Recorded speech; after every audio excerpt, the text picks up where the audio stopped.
Guys, welcome back to the movie review. Anyways, here's a story about Paranormal Activity. This is gonna be first segment. So the story. The time for talk is over and done with. The story goes that a couple moves into their place and they're being haunted by a demon. Now, I think this whole found footage movie idea was pretty dope. In later installments, you'll find out that the demon's name is Toby, but you don't find that out until Paranormal Activity 2. Oh, no, 3. Sorry. You don't see that move every day.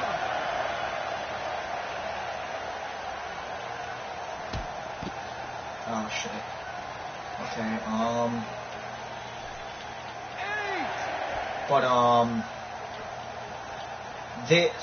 they don't really have gory deaths in the first installment, because they don't really have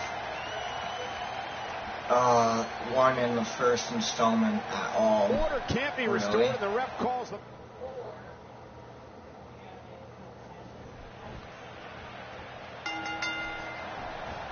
And here's the scalpel, looking to carve out the heart of another WWE foe. Have you guys seen all the trash talk on social media lately?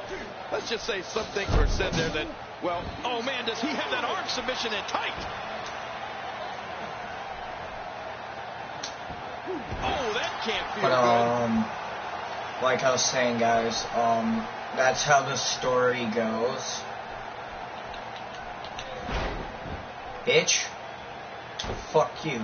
Anyways, as I was saying, and the whole found footage movie concept is pretty good. So, the haunting ends with, Micah getting thrown towards the screen, and that's how the movie concludes. It is presumed that he is dead, which I'm pretty sure is true. How many cliches can you and I use? Dropped him like a bad habit.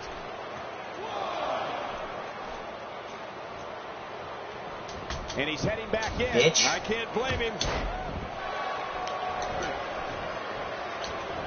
But, wow, he was quick as a corpse on that one. But, yeah, Katie, it's Katie and Micah, who are the couple who move into this place that's being haunted, and the demon is taking over and, making their life a living hell, and that's when it all ends with Micah being thrown into camera. This movie, for jump scares, it wasn't really that scary because it was a low-budget horror film, but you continue to get this sort of experience that is really intriguing, and it fits the whole found footage aspect. So the guy's a major dick. I mean, after in one of the scenes, he argues with his wife and she's crying, and he still films it, but of course it's all to set, the stage for this whole found film series. Now, Paranormal Activity 2. Well, let's just say, no, I'm gonna do a review through the whole series first, actually. After that whole aspect, you start to experience some weird time jumps, some time leaping, and it's just fucking crazy. It's, weird and all sorts of shit, and, yeah, I watched, the first one. the one thing I did not like about the first one is the story was just sort of weird. For the first time, it didn't feel like it was completed. It just felt like we were watching two people getting jump scared repeatedly. And there wasn't really jump scares, though, that the audience could see. Except for, I will say, the last one where Mika comes out of nowhere into the camera was probably one of the best scares because it was so fucking simple. It was literally so simple, and it did the job. That was the first jump scare in that movie that I had experienced. Okay, so one of the pros is it's a really good, neat thing to do. It was a neat idea made by a guy who filmed the whole thing in his house because it was a low budget horror film, and the story, just like there, you get sort of a background story when the psychic comes in and talks to Katie, but yeah, that's basically how that plays out, and I really liked the story to it. It was really awesome. Some things I didn't like were,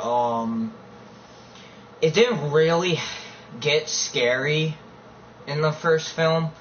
The only time I ever felt scared was probably when Mika flew into camera and then she attacked the camera. But yeah, it just didn't all really seem scary to me.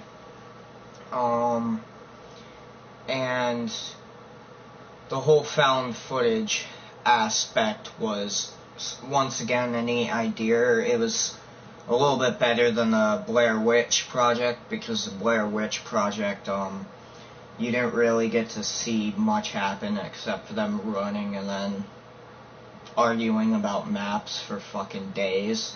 But,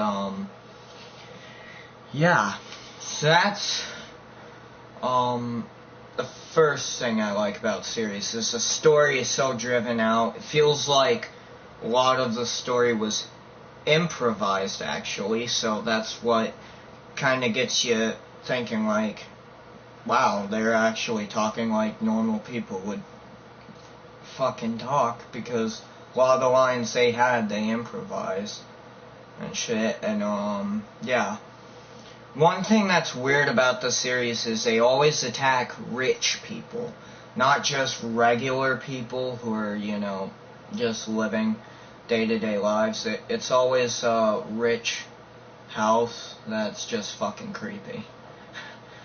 But, yeah, that's what I like about Paranormal Activity 1. Paranormal Activity 2, it happens a little bit before, and then towards the end of the movie, it's a day after they supposedly found Mika, because, mind you, when you start the first movie, it tries to play it off as it's real, even though it's not.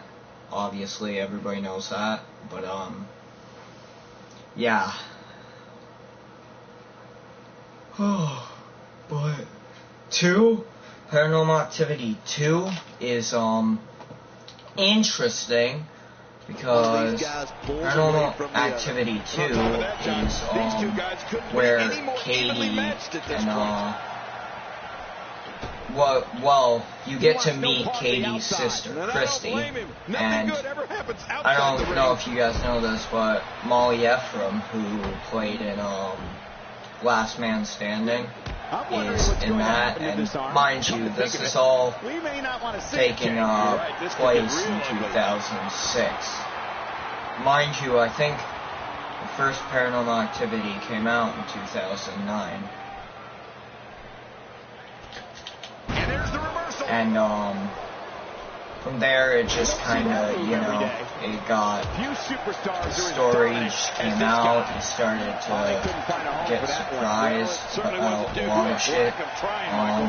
second movie was weird because that's when you started to see some people just, for some reason, they weren't believing what was going on, even though there's clear evidence. A lot of it was cut out and edited. Sort of like Paranormal Activity 1, but not really, because Paranormal Activity 1 you actually got to see shit. But this film goes a lot out of its way to not show you shit, and sometimes it can be appeared off as boring, because it's not even scary for like the majority of it until you start to get towards the end. But I will say the basement scene where Christy is taken over by the demon and she is down in basement and the father goes in there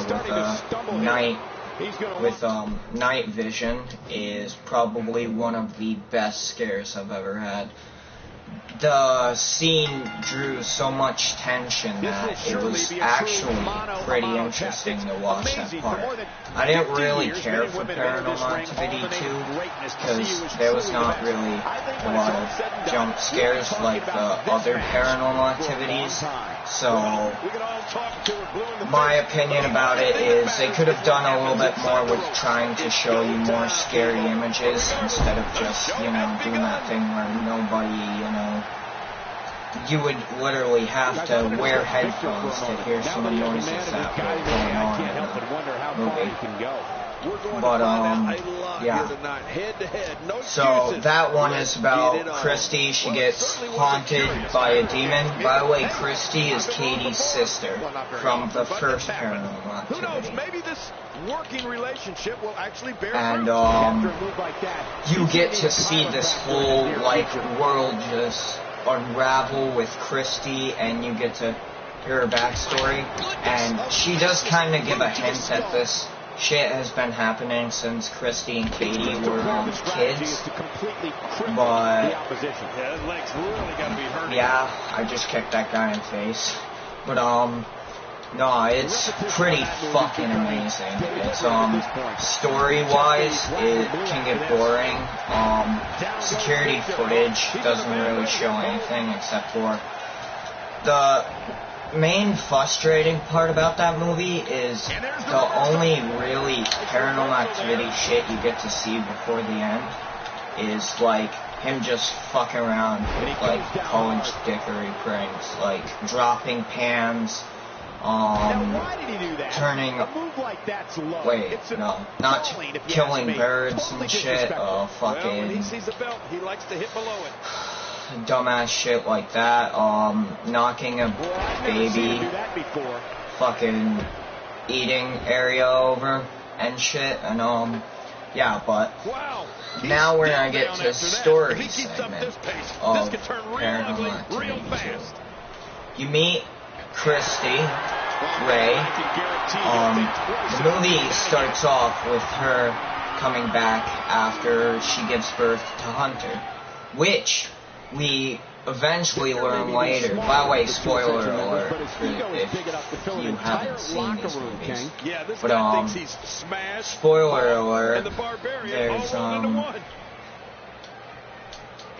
there's definitely some tension because you see Hunter starts to always cry in the middle of the night, and then you realize that he might be able to see Toby the Demon, who in Paranormal Activity 3 you get to figure out is actually a thing that Toby is, and you get to find out its name and why it's there and shit, and it looks to me like neither of these guys are showing signs of scary factor would, yeah, that would, well, I should probably finish explaining the story, sorry I'm getting ahead of myself, but, there's a lot of shit that Christy goes through where this demon starts terrorizing them, and Allie, actually, their daughter Allie, who's played by Molly Ephraim, is from The Last Man Standing, the TV show, is the world's she keeps trying to figure out what's going on in the house, and the dad, Daniel Ray, doesn't believe her. By the way, if you guys don't know, the girl who plays as Christy also played Opie in Sons of Anarchy, so you should go check her out, that show out. I will be doing reviews of TV shows as well, but yeah. So, Paranormal Activity 2, after she gets out of hospital, she starts to notice that stuff doesn't seem right with Hunter. Hunter's, he's seeing something there. That's what everybody starts to figure out. And then the demon eventually breaks, well, makes it look like a break-in and takes videotapes, which we will realize is the thing that got stolen in the third movie, which the third tape that you get to see where it goes over their childhood is pretty insane. I would say that if you like demons and shit, you should definitely watch Paranormal Activity. I mean, there is a lot of boringness in part 2. It's like one of the least out of the two movies that I like. Besides the two scary scenes that you get to see, it's not that good. So after that, Christy starts to get possessed, and her sister tells her to leave her alone. That was before the possession, but because of the security cameras and the negative energy that is spreading, the demon decides to go full-blown fucking haunting and starts fucking with the family major. To the point where Christy gets possessed. Allie, once again played by Molly Ephraim, calls Dad, Daniel Ray,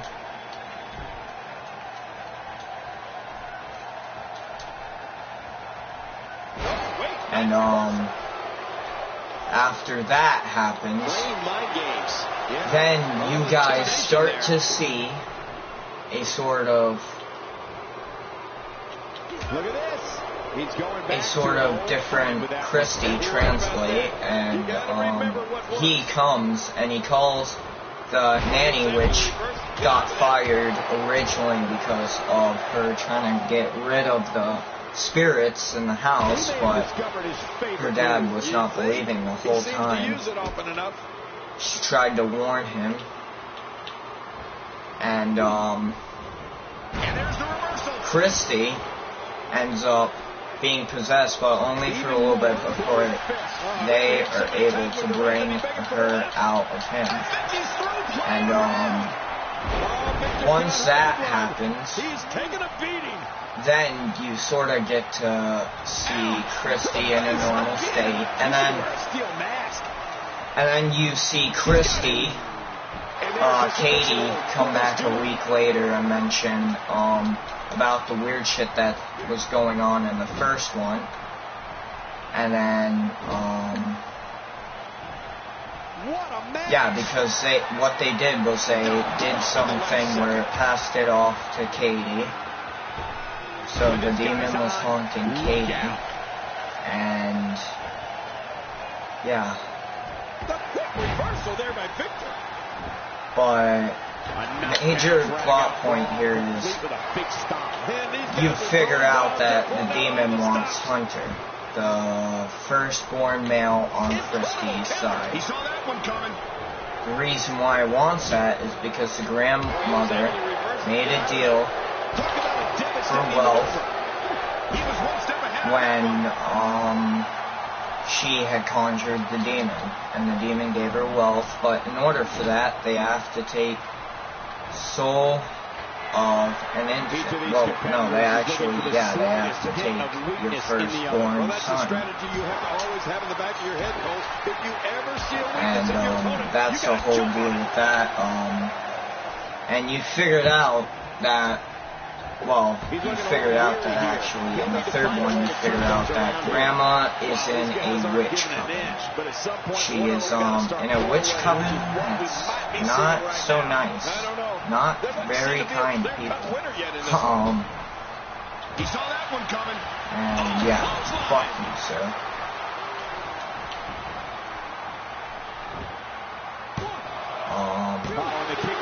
But yeah. I have no idea what's keeping this competitor going. It's simply amazing. There's no keeping this guy down tonight. Every move is designed to get the fans off their feet. Yeah, but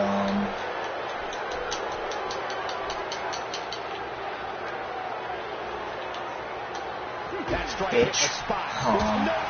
But yeah, and then after you realize that, then it comes a week later where Christy, the crowd on hand tonight, clearly fired up Daniel is asleep on couch, and out of the corner of the security camera you can see Katie just standing there. Katie goes up, she snaps Daniel's neck, and she goes upstairs and kills her sister, Christy. Kidnaps the baby, and that's the end. That movie was one of the most boringest movies I've ever seen. It was really boring up until the end, where you actually get to see some scary shit happening. Where that looked like the house has been empty for months. Off the top rope to take a chance like that. Do you know how badly he must want to win this? He's sending a message to the entire WWE locker room here.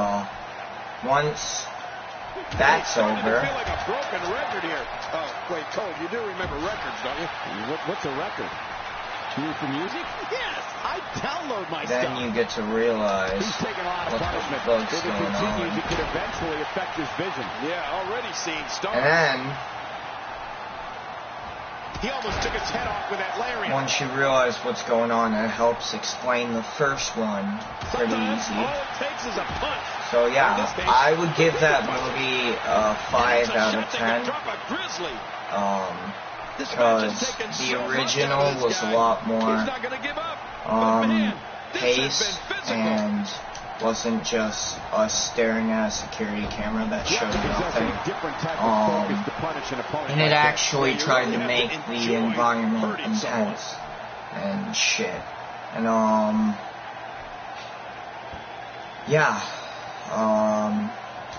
And then we get to Paranormal Activity 3. Where you meet, actually, I will be covering that another time. But thank you guys so much. So here's how I'm gonna rate these things. 5, I'm gonna rate Paranormal Activity 1 and 2 on scales. 1 being it was complete shit. 2, no. 10, it was the best fucking thing I've ever seen. But it's gonna be rated 1 between 2. And yeah. Fuck off, Stevie. Ow. Okay, but this is the best, most awesome video I have ever done. I have to stop this shit real quick. Yeah, so I am going to give Paranormal Activity 1 a 10 because, well, actually a 9, because other than the fact that there's no jump scares, this movie was fucking phenomenal.